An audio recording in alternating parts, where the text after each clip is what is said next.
Hi, I'm Lewis Frumkes, the eponymous director of the Writing Center, and this is my intro for Sabrina. It is unusual, even rare, to be possessed of very high intelligence and display it such that the Albert Einstein Foundation in 2018 calls you one of the 100 greatest innovators, artists, scientists, and visionaries of our time, and you are only in your 20s. And yes, you completed a solo paper in 2015 on electromagnetic memory called the Pasterski-Strominger, I can't pronounce his last name, triangle, that Stephen Hawking cited in 2016. As a sophomore at MIT, you were part of the compact moon solenoid experiment at the Large Hadron Collider, and while a grad student at Harvard, your early work resulted in the discovery of the spin memory effect, which can be used to detect or verify the net effects of gravitational waves. Did I mention that you were also graduated from MIT with a 5.0 undergraduate GPA?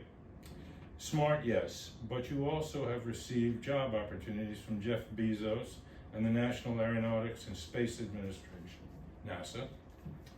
All in all, you are obviously very special, and that is why I have invited you to Hunter this evening to be our first speaker. While we haven't discussed exactly what you will speak about beforehand, I hope you will at least touch upon what drew you to astrophysics, and perhaps mention the fact that you built a kit aircraft in 2003 when you were 16 and took it for a solo flight in 2009. Ladies and gentlemen, it gives me great pleasure to introduce Sabrina Pasterski. And now I shall leave this. So I figured to keep it informal, I might just say sit it down like you guys are. It's fun how an intro with a lot of, I promise not to comment on the intro, but I will say that it's a lot nicer when someone who knows how to write can make something that otherwise would be very cringy sound like entertaining. I love that, so that's good. Writing Center to the rescue. So hopefully, so the top title of the talk is a very specific and niche research field that I would say is like, at least some fraction of our like high energy theory field would like to say, yeah, this is the cutting edge, this is like what we're doing, yeah. And so that would be normally too far afield from what you would hope to really either sell the public on, right? But what I hope is that I can convey through some of this like, kind of origin story of how we ended up in theoretical physics, some fun tidbits of, I guess, what draws a lot of us into doing these very technical things and like kind of the value that we see of it, whether it's like, yeah, we'll get to it. Okay, so maybe one first thing would be you stare up at the night sky in some lovely desert, or you stare at some equations on a chalkboard after an hour lecture, and you might come across the exact same question, which is, why are we here? So this kind of existential question on the one hand, I think is the motivation for why we would go through, I guess, years of whatever it takes to do like an undergrad in a technical field and then a PhD in it, with the hopes that you can then add to that research canon. So left-hand side motivates right-hand side, but the right-hand side, you end up learning languages that are really this different mathematical toolkits that then make it harder for you to explain the left-hand side to people who inspired you to first go there. So we have these big picture questions, and I know some people in the audience were mentioning black holes as something they're interested in, so that's cool. And I would say that anybody who's studying, say, high energy theoretical physics is nominally going to claim that they're motivated by questions like, what are the fundamental laws of nature? So isn't it fun that we get to basically find out what rules we can't break rather than just make up rules and then impose them as a society? And then another thing, which is, I guess, where kind of high energy theory, the name is coming from, is that oftentimes what we were looking at how many decades ago was predicting new particles that would be appearing. And there's some self-consistencies of like whether you would expect another particle to be there. And so they were basically scattering things at higher and higher energies and being able to create these like short-lived excitations. And now we want to basically say, well, we have the Higgs boson, what's going to be at very high energy scales, and sometimes it's going to be so far beyond what you can probe that you really only have math to get there. And then you have other fun questions which are more kind of thought experiments, like what would happen if you fell into a black hole, right? And so you can kind of either be entertained by these questions, and then that's what kind of inspires you to want to then go down them. But maybe I will talk about my own path there, about how I went from a more engineering background to what he was saying with working at CMS only as an undergraduate, and particle collider experiment, and then being a theoretical physicist by trade now. And I think that we at this little top pure theory group of people somehow think that there's some value, this like fundamental truth that transcends the engineering. But you know, we'll come back. So I grew up in Chicago, and so just some fun childhood pictures. And then when I was little, I really wanted to go into aerospace engineering. And so it was this thing where I don't know what it, like somehow my family was a bit weird or whatever. We decided, how would you prove to somebody that you really were serious about working for like a private aerospace company?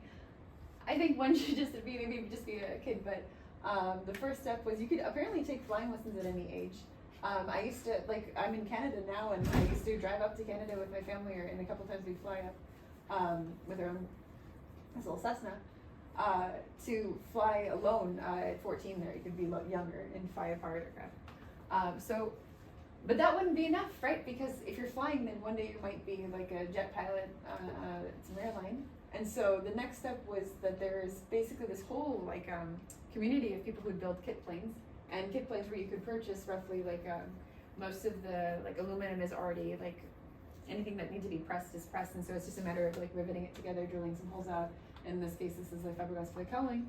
And so between like 12 and 14, definitely supervised by my relatives, I was just putting together this kit plane with this Xena Zodiac 601XL. And the point is that this was like a really desperate maybe attempt to try to either one, again, like create a story arc where it's like, I want to go to MIT so I can become an aerospace engineer and then work for whether it's like Blue Origin. So at the time it was SpaceX, Blue Origin, and Virgin Galactic that were these big aerospace companies. And so it's kind of fun to, in hindsight, to look back and the extent to which there are things that are like everything, like there's 3 books and like a lot of plans, like the thick set of plans where like all of the details of what you want to put together are straightforward. And so it's not so much that you need to, like you just need to have the work ethic roughly and the time to do that. But in the end, then you have this airplane, and one can go and fly the thing. And so I did at 16, and then I sold it in the States. And so it's neat. But then again, like really trying, maybe almost like definitely too hard to have a story to get into, say, these undergrads that are kind of crazy elitist with admissions. Like, so like what efforts will you go to with grades and stuff like that to try to get into MIT? And then, so the thing is too, basically when I went to this high school, it was a math and science school, so that was the first time where it was more of an academic interest instead of just trying to go this aerospace route. The founder of my high school was a former director, that was right here, Leon Letterman, of Fermilab. And he would basically brag up about Lisa Randall. He would have a thing like this, basically. He would bring in like Nobel laureates, other cool speakers to come to our high school and talk to students. And so I met various mentors that way. And then the thing about the airplane was that it was such a different thing. Now, there are like lots of people who build kit airplanes, and so it's not clear to me that there aren't more kids working. I don't know why there wouldn't be more children doing that, but it was a unique story that one could create.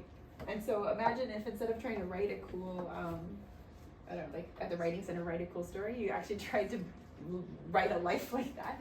So I don't know, I mean, in hindsight, I'm kind of impressed that like that my family and I, whatever, like really put the effort into actually like, 9 years old taking flying lessons, 12 to 14 building a kit plane, and then sending all of that off to some assistant of Bezos's at Blue Origin. And then when you're a kid, people listen to you, or like they think you're cool, they want to encourage you, and so they write back something super nice. And And so like I was like, I'm gonna send you to Mars. I wanted to like I don't know. Now it's like Occupy Mars or whatever the SpaceX twist on what is it? It was Occupy Wall Street. So send the 1% to another planet so then they can waste their money that way. I don't know. But basically, it was neat. It was really cool, and you have these amazing people. And it wasn't like Amazon was these weren't the richest people in the world at the time, but they were definitely on the rise. And I thought it was super cool that you had these people who had built their empires doing whatever they were doing, whether it was like selling books, and it's really not just a bookstore. And then they had this spare cash to do their passion projects, and their passion projects would be like private aerospace. And so, but surprisingly, like I think Bezos had like majored at one point or tried to major in undergrad in physics, and Musk also has various relatives that are interested in physics. And so like they were enamored by physics, and I never understood why. And I think now that I have a job at Perimeter, I kind of understand why, because I'm at this private-public partnership research institute in Canada, and I know that when like the person who gave the original donation to create the Center for Theoretical Physics was the founder of BlackBerry. And so it's interesting to me when you see how people sell our field. They really look back in time and look at, I guess, to what extent can you say like theoretical physics gave the world like nuclear power and also the atom bomb, and then CERN with DARPA technology too brought the world the internet. And so they point to these things where basically fundamental physics, because in some sense physics is like a distillation of like the underlying principles that then for more complicated systems become like chemistry or biology or whatnot. As underlying these breakthroughs that do have a impact on the technologies that you use. But to me, it always seemed a little bit insincere to think that like these equations that I'm studying are going to then have direct impact on your daily lives to the extent where I should basically be funding like my research for that. So but as someone who was in the aerospace side of things, I saw, oh, these guys are going to basically take credit or whatever, like you're just their employee if you're an aerospace engineer. But they think these physicists are cool, and like if they think they're cool, there must be a reason why. So maybe there's some cool like quantum computing or whatever that's going to be like a big thing that these smart whatever investor types are really interested in. So I always kind of like was drawn to physics maybe for the wrong reason, which was that the people I admired physics. And so then I tried a little bit interning at NASA and didn't like it as much. And so I switched over to physics. Now, what I want to point out on this thing is this is where things start going awry. So the whole airplane story was a story, roughly. I mean, I lived it, so it's true. But to what extent things start becoming disassociated from like what you were trying to do. Like I got an entrepreneurship award in the first year at MIT. There's nothing entrepreneurial about building a good plane or being a physics major. And yet somehow basically the story takes a life of its own and it gets a little scary. So for example, Scientific American, there's some article about a teenage pilot, aspiring physicist, anything interesting here? Not so much, but who your scientific heroes are. So you get these like, oh, it's fun, they want to talk to you, great, talk to the media. And then at some point it can just go off the rails. And so you saw like, or in the introduction, there was a little bit about whatever, it's Einstein stuff or these various, I don't know, honors that you can get.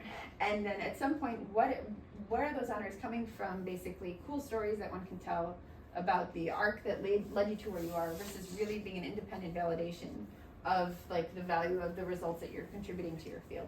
And there was, at the beginning of graduate school, there was just such a disconnect that it was kind of just scary or disorienting how much, two things.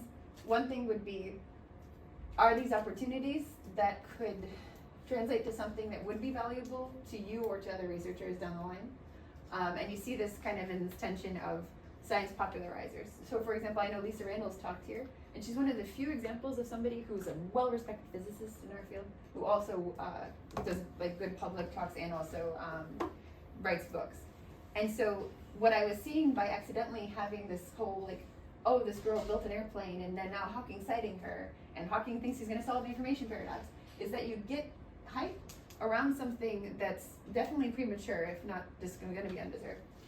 And what do you do? So one thing you can do is like, let me try to be a good theoretical physicist. So I'm supposedly a string theorist to the extent where My academic family is like originated in some of the founders of string theory. So like say my advisor Strominger. And basically now you're faced with the dilemma of you're overhyped within this field. You want to be legitimate in this field, and you have to be very careful about what kind of press or other things like that you deal with. And so let's just study what we're going to study. And there's this really cute Abstruse Goose article where when you realize how many different layers of things you need to go through if you really wanted to do like fundamental theoretical physics. And so hopefully it just, like there's so many different subjects. And it literally is like this. So frustration, capitulation, and in real life, like I probably spent a year or two of graduate school just like reading textbooks cover to cover, printing out various Springer textbooks and or articles and reading them, because I thought, like, I need to know all these things. I'm supposedly representing this field, or I want to be in this field, I want to be serious, so how can I know it? And so what happens is in the end, if you're not actually doing problems, the best thing you have is basically, you know where things are in the literature roughly. And you can just go like, overwhelmed. So let's then see. So one could say it's a path from engineering to experimental theory, or it could be some notion of maybe we think that theory is kind of this abstraction thing on top, but we end up falling into a black hole. So how do we get out of it?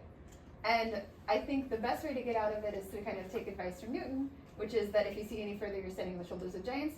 And what I mean personally for that is, to what extent is it that you, when you enter the, say, some research discipline and you want to stay in academia, you have to do something that is supposedly not just new enough to get a PhD, but new enough and interesting enough to your peers that you have a faculty job somewhere.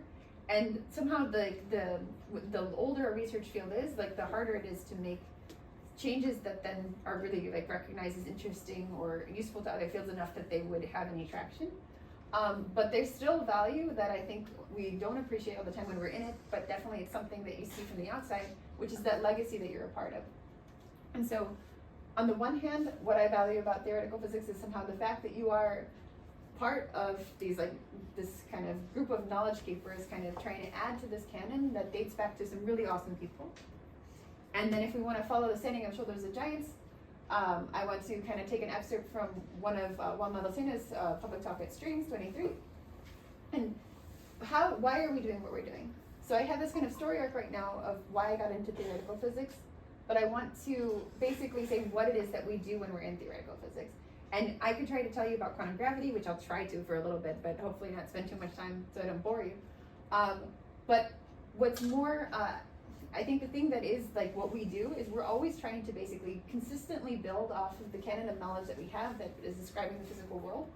And in principle, we also want to connect it together. So in the early 1900s, from classical mechanics, you have people studying special relativity and then GR, so like Einstein on the left-hand side. And then similarly, understanding quantum mechanics as a framework that's an alternative to like the probabilities you would expect from classical mechanics. And so something like quantum field theory, or I guess Dyson has talked here in the past, is a merger of special relativity and quantum mechanics. And if we had a framework that could understand both how to consistently have general relativity at large distances and our framework for quantum field theories, we would have quantum gravity. And so basically what I want to say is like the thing that everybody in high energy theory is saying right now would be, we're trying to understand a theory of quantum gravity. That's what we claim. But the thing that's time translation invariant is that we're trying to condense and connect our canon in a way that's self-consistent and then hopefully consistent with experiment. And so for me, the holy grail in our field isn't so much that, yes, we're all studying quantum gravity, maybe we can solve some paradoxes that like Hawking posed or whatever. It's the fact that we have a knowledge canon that we're adding to, and the big breakthroughs are when it somehow becomes more compact in some sense. So now with that kind of bigger picture thing, which I think is kind of this legacy of research and why we're interested in it, let's go to the one that is the current incarnation of the Holy Grail, which is quantum mechanics and GR. And so I want to motivate, like the title of the talk for this particular research discipline, which is much too technical for what I would say is the important distillation.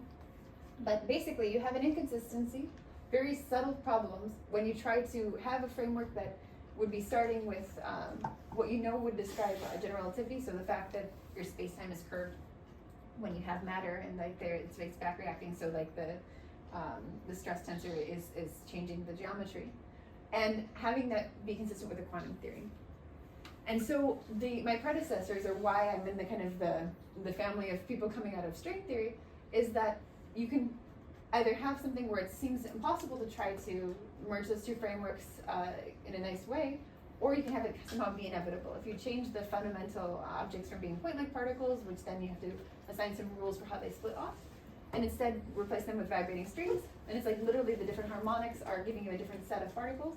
And so you can imagine something interesting about, instead of having an ingredients list of different particles, you just have a more like basic object that then gives you more of those things. So that's kind of neat. But what I want to say is that from string theory, the thing that I care about are like basically the big picture things that kind of evolved out of it. So for example, one thing that string theory gives us is this top-down realization of holography. And so basically, if I try to study a theory of quantum gravity, there are instances where I think more generally, that there's a theory without gravity that's lower dimensional, that captures the same physics, and so I can use the toolkits that I already know to study that. And so now I get to put a couple slides in from like what would be a more technical talk, just to scare people. But basically, this notion of holography can either date back to Susskind and others, but you could see it also from the area law, or like thermodynamics of a black hole evaporating. And so there, it's not talking about string theory or anything, it's talking about just asking what's going to happen when you have this metric that now has things where you're falling and you can't get out.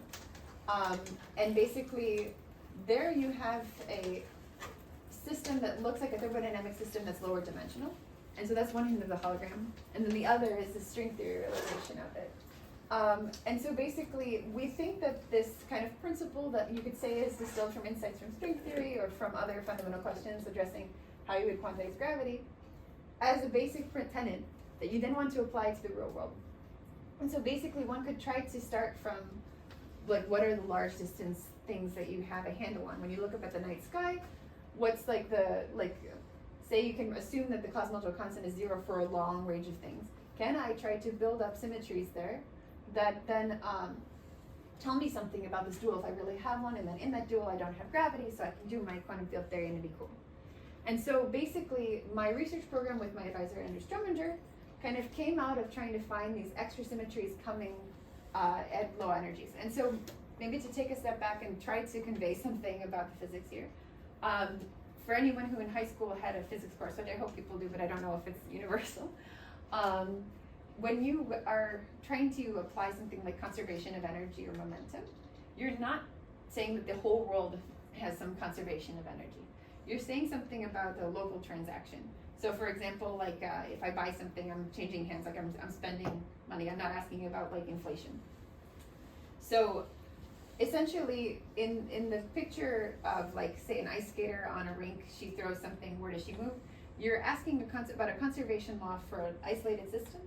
And so the fact that that system is isolated is interesting because you could have a bunch of conservation laws for each of those isolated systems.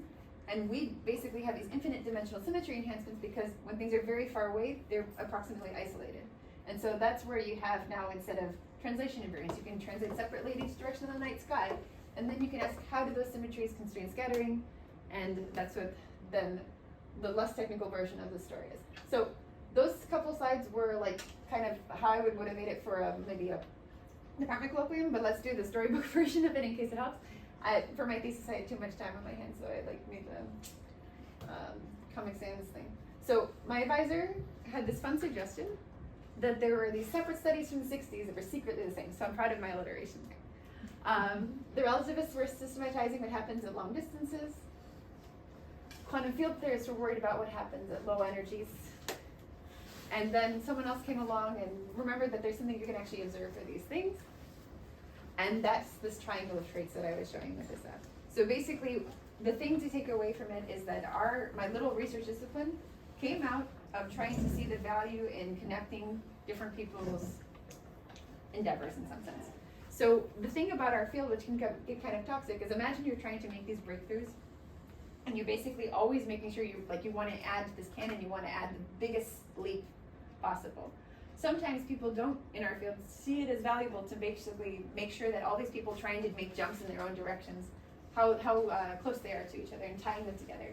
And so if anything, the one thing that used to be considered a downside, or where I was scared on the job market, I think is a strong plus, which is that like there is value to making sure that people who are developing different frameworks are talking in the same language to each other. And so I might have a hard time talking to you about what I'm doing, but it's even worse if my own colleagues can't understand me, because then what are you doing? At some point it's just you. So lots of fun things around this theme of things. And in particular, I like that there's some connection to experiment on the lower left there.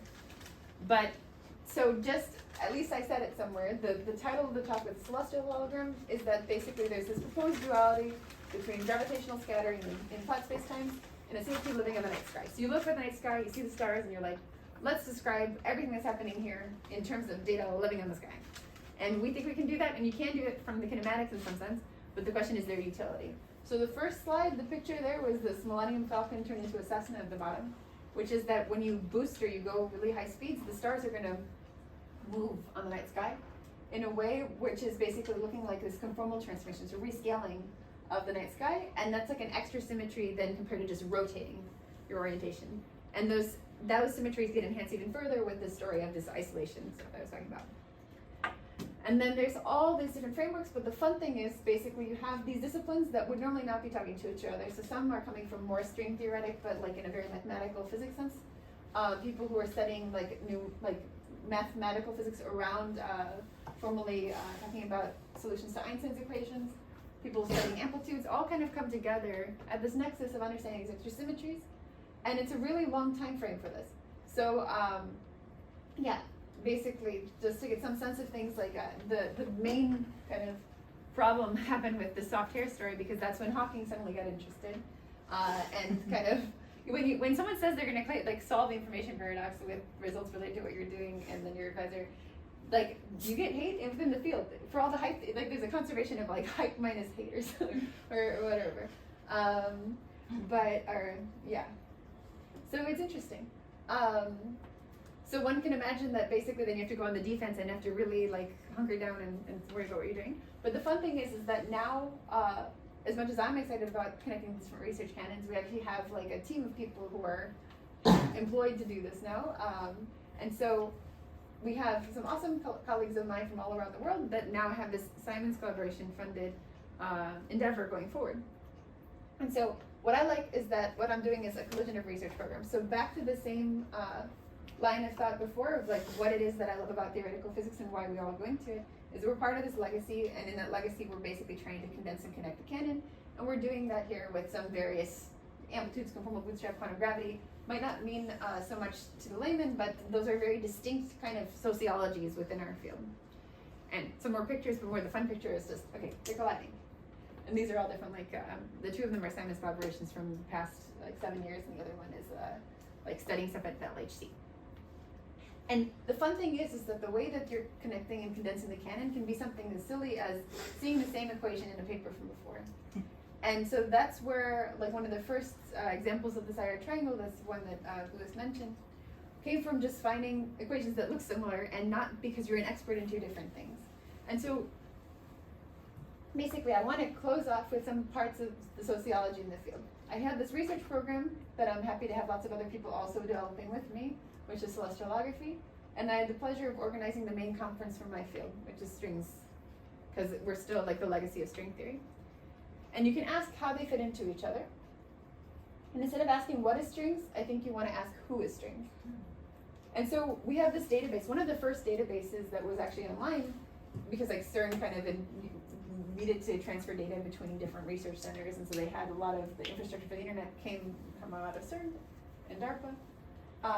But this database is one of the first ones, and we have all of our papers for high energy theory that we can find other people. So like, you ask for papers after a certain number of like, say, last 3 years or so, and you can find all the authors. And there's really only like 10,000 people at first if you ask for them to have a high energy theory paper in the last 3 years. And then you can look at like how many citations they have, not so much to like exclude people who are less cited, but more just like, are they really active in this field? And then you realize that it's really over a couple thousand people. And so what's interesting about it is like when you hear how many times like someone will like quote someone like Feynman or like these big names in theoretical physics, and their legacy within high energy theory is a small group of people that kind of have this brand recognition. But they don't have the infrastructure around, basically we're all scattered at different universities. And so one can also just try to see what people are working on or who they're working with. And so you go through the graphs of who's working with who, and you can use it for two things. You can either try to really build up that research community and try to think about questions of like, how would I best fund this research? Or you can ask what they're doing. So maybe let's go to the first one. So we had some fun basically for this big conference trying to understand how we would identify like alumni in our field or various kind of continuing things there. And one could go back to this question of if we really did at some point have, so the value of identifying who the people are and realizing that we're all scattered around, and to what extent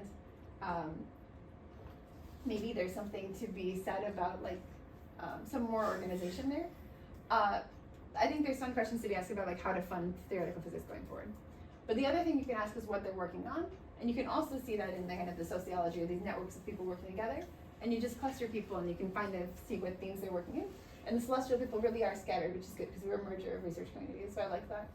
So I want to close with just basically saying how fun it is that we have these groups of people all around the world basically funded to do things. And ask the question of like going forward when we're trying to basically build these research canons, there's value now to the knowledge canons. And it's not clear to me that the best way to support them is going to be through brick and mortar, one location, all the different things people come together. I mean, there definitely is value to that interdisciplinary thing. You don't want to lose it, but it's really cool that now there's more funding mechanisms that can basically like get collaborators from around the world to be working together on the same problems and really be like proactive about what are interesting things. So with that, thank you guys. Okay, and now Sabrina has been kind enough and willing enough to take questions from any of you. Who has a question? Going to be a test?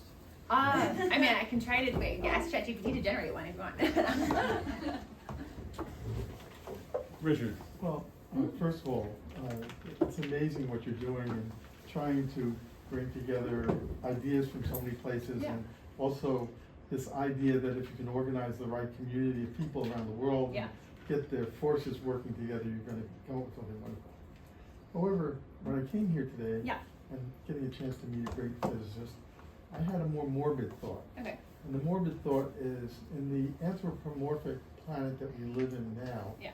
man is capable of now destroying the earth. Yeah. With all the power that you are putting together with brains, and Edward Teller developed the hydrogen bomb, will we be able to destroy the entire universe once we start moving out there to other planets? Or will we create something more wonderful in other places? So if I could say one thing that would reassure you, with organizing strings, I'm on this panel of people who are actually some of the greats in the field, and they are not good politicians. They try to organize So it's interesting to see that like there's not a sense of like universal intelligence. Smart people doing the thing that they're good at doesn't mean that they can also ruin the world. So I think that should be a plus for the kind of existential questions. I do think though, I personally believe that there is a so the thing that bothers me is someone who came from industry or to the extent you can say a kid who was interested in industry came from industry and then goes into theoretical physics, is that there's a sense in which companies have a better sense of longevity than our research field does. Even though our research field has a legacy that predates universities, these guilds of students originating universities. And so it's you have this pricing or this kind of funny, if we don't do it, someone else will kind of weird thing driving companies for profit, and then somehow they get their stock prices pricing in the innovation of academia. So I think that if you could somehow switch things over to kind of incentivize people adding to a publicly available canon like academia does, but protecting some notion of if you're using it to make money, value there, you would have people who are more responsible and know what they're doing driving the stuff, as opposed to kind of actors that can be just they care about the bottom line by the structure of the company. So I think the best way to do better is to have the innovation driven by the experts in those things, as opposed to sometimes when you hear Google X talking about research problems, it's they're fine with the failure rate that they have, but part of that could be because you're trying to say what a problem could be that could be solved, rather than letting the researchers come to you, and then eventually there's a good question, and then like pushing it when it's ready. Yeah, I don't know. I think I'd like to think that the physicists would be nicer, but I don't know. Who else? Yes, the gentleman here with the hat. Yeah. Speaking of ChatGPT, how Yes. quickly do you think AI is going to be coming into the field and I hope so. becoming its own physicists, Mhm. or just an aid? So what I like, I'm actually I'm like, if anything, I'm more excited about my field because of it. So, so basically, I would say that, you know, what if in our field, maybe like the last Nobel Prize was based on work from 50 years ago, and the last breakthrough prize, where it's like the $3 million one, as opposed to the New Horizons stuff, is from 25 years ago. So you could see that, you could be like, oh look, theoretical physics, this is not having, it's in its golden years or something like that.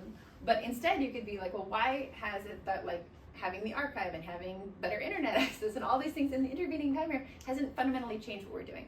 And I would say it's because for what we're doing, it's not so much a computational problem. We're just having computers that can like do better numerics faster is going to revolutionize what we're doing. Our problem is a translation problem. So like, what is Ed Witten, who's like the best person in our field, known for? He roughly could translate mathematical theorems into physics. And so what is ChatGPT? These things are basically like language models. And so the question is, at some level, I'm excited for language models because, for instance, semantic search. Like there's no reason for me to think like I should be scooped by papers from 20 years ago because I happen to not have 40 years ago, pre-archive, I'm not subscribed to some journal that was in the Soviet Union or whatever. That is something that I think can be fixed, and industry would do it. I think it's more exciting is there a way to really say like, all these tech people who somehow love physics and think that they're leaders in AI, can we get them to really say like, there's value to the knowledge canon now? And let's be a part of whatever revolution comes out of that, and actively try to answer like the kind of semantic search questions that are not the same as you would encounter in law, where you just want to find that word or like something relevant in the same common language somewhere else, but you really want to be able to translate in a way where even the authors don't know that they mean the same thing. And that's something where maybe only poetry really can't be translated between two different languages. And we have that like all the time in our field, and that's like where basically different languages are not, you don't know the same knowledge in all of them. And so I think it's exciting. Yes. So isolation, I noticed that word. Yeah. I kind of saw you like in that plane, Yeah. like alone, Yeah. Isolating everything. So, I'm trying to break this cold that I had. It's interestingly enough, antibiotics, and then antiprednisone, which on the leg. Went back to the doctor and said, how come you can't give me antibiotics again? Well, 5 years ago, whatever, they told them stop prescribing antibiotics. I can get you drugs faster than I can get antibiotics. So yeah, they won't give me any antibiotics. My point being, how did my body change from 5 years ago? In the sense that this overarching powers that be in that field of biomeds, biomedics, and biopharmaceuticals says antibiotics were being too overprescribed. Yeah. So it brings us back to who's driving your market model. Yeah. And what I don't understand is why can't, what the harm if I take more antibiotics?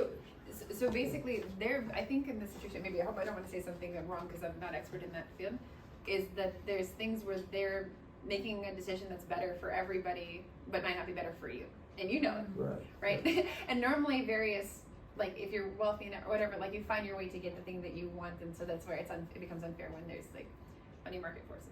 So what I think is interesting too in the biomedical space is that like the researchers doing stuff as compared to what like I think doctors often just have best practices, and so this is where I guess there is some value to like pre-meds having to take physics, or like like a little bit of the why behind the what, because you can like sometimes do no harm or just like do the right, like the standard practice thing is what they're trained to do, and not really to think about why too much, because that's where liability comes in. You get sued.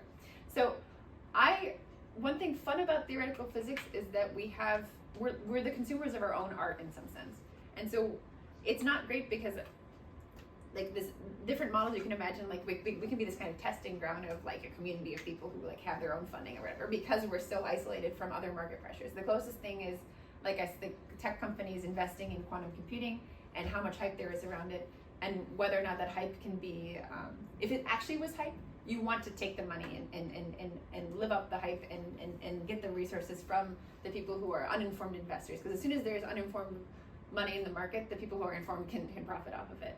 Now, if there wasn't hype, then we should retain that equity, right? So I understand, I think, some of the market forces in my field, but I don't know then what happens when you have something like in medicine where there's a more direct impact on people's lives, because then how do you price, or like how do you value the opinions of the people who are actually stakeholders in like the outcomes, right? So yeah, I don't know, but I think more transparency is always good. The young lady with Yeah. red hair. Yes. I want to make sure Speak aloud if you can. Okay, sorry, diaphragm. No, sorry. I want to make sure I articulate this question correctly, because I'm kind of all over the place, even in my own head with it. But, so it seemed like a big issue within the field is just people not communicating with each other. And, you know, I guess I'm going to make the assumption that a part of it is also ego in wanting to have their own ideas come to the front, or am I just... You're not wrong, but so imagine, it's more of a delegation thing. So it's kind of like, I guess, you guess we could make a political thing. Normally, I don't think we think of our politicians as being so much smarter than us that we just trust them, right? Or like they're gonna do the right thing. But when you have a very, very deep like canon of knowledge, and or you're a young student who shouldn't be expected to know anything, you're accidentally falling into the like kind of trajectory of your the advisors, the shoulders of the giants, like you're saying, right? So basically, they might have egos. I mean, I think there's some sort of sense in which if you like yourself enough, you're more confident, and you're able to focus and do like there's a positive feedback loop or reinforcement of a certain type of personality, I think, or at least you don't get beaten down if you happen to make it through. So there's a little bit of that, but that's really only some people, and not all of the greats in the field, but maybe some. And then you have everybody below them who wants to get a faculty job and has to impress those people. And people can only assess what they know. So it's funny, if you have somebody who you needed some knowledge that wasn't directly in your domain of expertise, I think you overvalue that. So you'll see young people getting hired because they're interdisciplinary, when really you just needed what they knew, and it wasn't what you knew. And you're like, wow, you're so smart because you know something I don't know. And you need it, and you see the utility. Now, alternatively, within your own canon, you're like, well, they're building off my things. So there's a little bit of ego, and like, yeah, it's a good thing to be doing. But then there's also just a sense of when you're in it, you might not know what the other people are doing. And so if you don't know it, you can't assess it. So you either overvalue it or undervalue it, depending on how you feel about the thing. And so I would say it's not really an ego problem for most people, but it's like it's a problem when basically, what does it mean to, you're adding a true statement.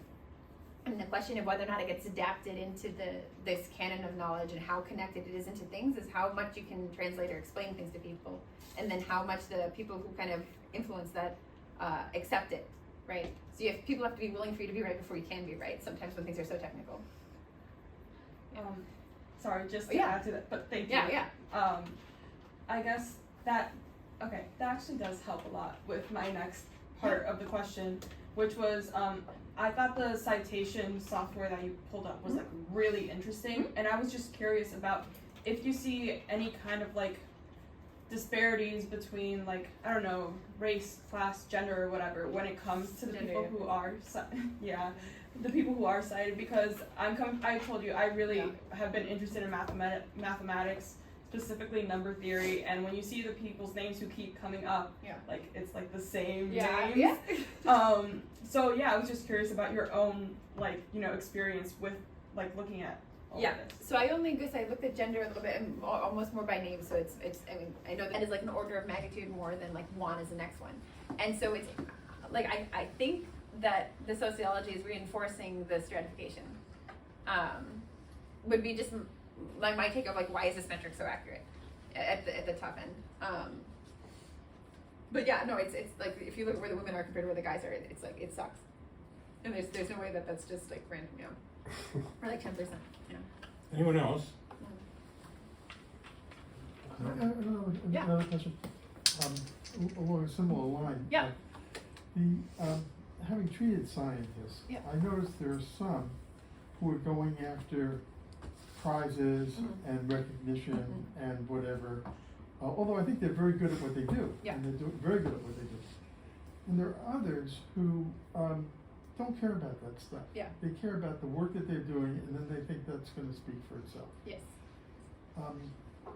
It looks like you're going through that kind of evolution where at first Yeah. you had to build the brain to Yeah, get them like yeah. this, but that now it's more like you just care about the ideas and themselves. And I just wonder how that happens for a person as they develop. And there's something morally more wonderful when Yeah. they care about coming up with something new and novel rather than You Just get the would credit. think so, but the thing is, as soon as you assign a moral value to it, I think that's part of the sociology problem, because you know what the right thing is to say, which is that I only do it because I love it. And you hear that coming from people who would also say grad students shouldn't be paid so much, but they're like being jetted around by wealthy people, like they have wealthy friends sitting in on things. It's just like, wow, how convenient is it that we have all of these pure-hearted people in positions of power with money in our field and access to resources that they could ask for and share, but don't. And so I don't know. I think the best thing would be to be lucky enough to really not see it as such and just have fallen in love with a particular problem and be so focused. But the thing is that unless you're in a good place, like our field is it's a touchy beast. When you're in that zone and you're thinking about something, nothing can take you out of it. But as soon as there's something else that's like bothering you, having all the free time on your hands to think is like, it can be a special kind of hell, right? So you want to be in the good place, and this is where I think it's important to treat grad students like and to coddle them when they need to be, to the extent that you want happy people to just be able to focus better. So I think that there's a sense in which if you ever fall into the, oh shoot, I need to really think about how I would survive in this situation and see what the big picture is and like what interesting questions are, or address like those problems with the sociology, then at least you can take advantage of that. Because like, I think it's weird, it would be very surprising to me how many people can be in love with something when they've only started, like they're a master's student or something like that. Like you can love your classes, but classes in undergrad never teach you how to do research. Also, when you're doing your master's or a PhD, you're often having to do the work of someone else. And you have to cooperate. If you don't cooperate, and you have your own ideas and you fight that person, I've seen that. you get destroyed. I've seen that. Yeah, no, and I'm lucky that my advisor was good socially and also academically. But you see that, and it's unfortunate because it's like, because again, I think that when you're further from experiment, sometimes you really do have to care about what other people think about what you're doing, just so that they even appreciate what it is. Mm-hmm. And this is where when things are like these long-standing open questions, and someone can just say, "Did you prove the theorem or not?" That's where like it's clear it's a big result. But then when it comes to like a nuance of something, like some of the same question asked by a senior person sounds brilliant, and a junior person sounds like they're an idiot. And that's just crazy to me. Like, like what is quantum field theory? Like, depending on who you're asking that, it's like a very different thing. Kid asks it like, oh, cool, that kid knows what that word means, Like, a grad student asks us, like, go back to the course, a senior person asks it, like, wow, that's so deep. I'm like, just, come on. So, yeah. Did you want to ask a question? Yeah. Are you thinking of writing a book? No. Because the thing is, I used to be asked to, and like the reason why I was so against it. I'm actually writing science, and I should be less good. But like, it was like a definite. It's crazy to me. Like, just like if you're doing popularizing science stuff, you're like, I think there's a reason why people who are science popularizers are also like not as great researchers, and it's partially because they get shunned. So it's not just like that they're not smart enough or whatever. It's that within the research community, they're seen as the person making money off of our reputation collectively. So like, along like the entrepreneurial lines, like I think it'd be super cool to find ways to like if I wanted to donate an honorarium, and it's actually hard to, like I'd have to donate it to my employer or a future employer, and it's awkward. Versus like you don't have, in the same way that cancer research or other research things which make sense, so you have to fund for it, is like trying to fund that research. So we don't have that kind of organizational structure where you can imagine like having reduced overhead and just being able to kind of tie yourself to mitigate the reputational hazard of having made money off of their reputation, So it's like super weird. But then you have these opportunities and you're like, well, clearly like there's value to communicating science and we should be promoting those people. Instead, we're just like not helping them give better public talks. I just want to say that, this is kind of like a piece of writing that's PowerPoint, but and I enjoyed it. I can't say I understood the technical stuff. Yeah. But I did enjoy it, and I just wondered, and in terms of synthesizing past theories and Yeah. different people and their thoughts. I think writing is one of the ways to do it. Yeah, no, I'll write a book once we have a foundation for our whole field funding, and if we get. Are there any other questions? Otherwise, I'll ask one probably extraneous question, and then we'll thank everybody for coming, and there are refreshments in the back for all of you. When you're at Perimeter, Yes. which is where she works, the very eminent scientists and mathematicians that all work there, and you are, like you, on the verge of breakthroughs in various theoretical fields that the ordinary person might not understand. Does the government put any kind or in any way approach you to say, if you or a compatriot of yours makes a breakthrough in a particular thing, you are bound, or we want you? Do they put any, do they come to you at all to say, come to us first before you're free to publish, to do whatever you want, call your friend in China and tell them, you know? Not for our field. I know that some foreigners do have issues with visas, like working in quantum tech stuff. Like in aviation, there was ITAR, and there's various restrictions. So the closest thing we have is like the Hertz Foundation that paid for my grad school, because I think Keller was involved, and it has some sort of like, if the U.S. needs you, come and work for us. But like the nice thing about research is that everything is published first. And it drives me up a wall when you see like these patent citing prior art of like Feynman's papers, and because it was just a paper, it's not protected, and you have the kind of these companies being grubby and like basically making papers things that now they own, when really we care about credit. So luckily, no. But then again, that's the flip side of we're not useful enough to the government, right? Yeah. It was a wonderful talk, and I want to thank you very much for coming here. And she's flying back to Waterloo tonight, Yep. So we don't want to keep you all, but thank you again, and please, all of you, enjoy some refreshments, and come to our next talk, which is when? October 26th at 6 p.m. Carmela Ciuaro, best-selling author. And if you'd like to enter the raffle for this little tote bag here, just write your email on these Post-its, and we will have Sabrina pull. I get to do the honors? Oh no. Absolutely. So if there's anybody else that's interested,